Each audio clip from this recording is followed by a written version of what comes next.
লই আইছো Dubai chocolate নেই না তুমি কি তাকাইতা হইছো তখন আমি খাইতাম না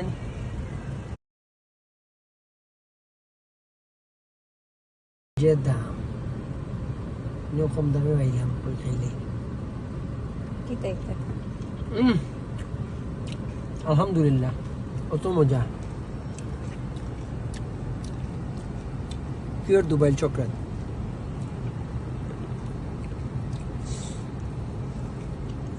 টরন্টোত গেলে আবার এক জায়গা খুব বালা একটা দোকান আছে ক্রাউন কিতা নাম তারা যে মজার দুবাই চকলেট বেছে